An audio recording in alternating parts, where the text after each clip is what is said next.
Hello guys, welcome back to our channel. Actually मी माझी कहाणी तुमच्याबरोबर शेअर करत आहे.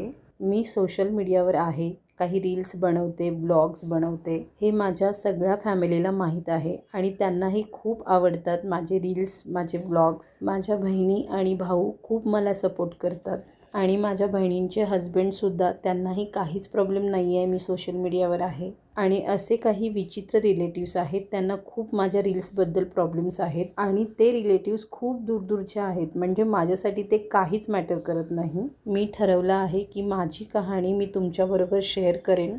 ॲक्च्युली माझं लग्न झाल्यानंतर माझ्या सासरच्या माणसांनी मला खूप त्रास दिला. लग्नानंतर मला झालेला त्रास मी तुमच्याबरोबर शेअर करत आहे.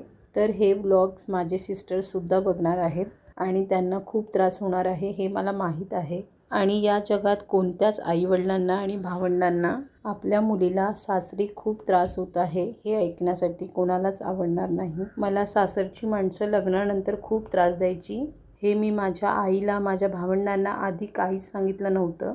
पण लग्नानंतर जेव्हा जेव्हा घरात प्रॉब्लेम्स होत गेले तेव्हा माझी माणसं माझ्या सासरी यायची. पण मग म्हणतात ना, मुलीची माणसे नेहमी त्यातून सोल्युशन काढतात. कुठल्याच आईवडिलांना आणि मुलीच्या भावंडांना असं वाटत नाही की आपल्या मुलीचा संसार तुटावा. पण माझी माणसे मला काहीच विचारायची नाही की तुझ्याबरोबर काय घडलं, काय केलं त्यांनी. आणि मीही त्यांना काहीच सांगायची नाही, कारण मला असं वाटायचं की मला जो त्रास होतो हे माझ्या आईवडिलांना, माझ्या भावंडांना समजलं तर त्यांना खूप त्रास होईल. आणि आता 3 वर्ष मी माझ्या मुलाबरोबर वेगळी राहत आहे, तरीही मी अजूनसुद्धा माझ्या भावंडांना काहीच सांगितलं नाही आहे. यात ते माझ्या घरी येतात, आम्ही काहीच आमच्या सासरच्या माणसांचा विषय काढत नाही. आणि तरीसुद्धा लोकांना खूप प्रॉब्लेम्स आहेत.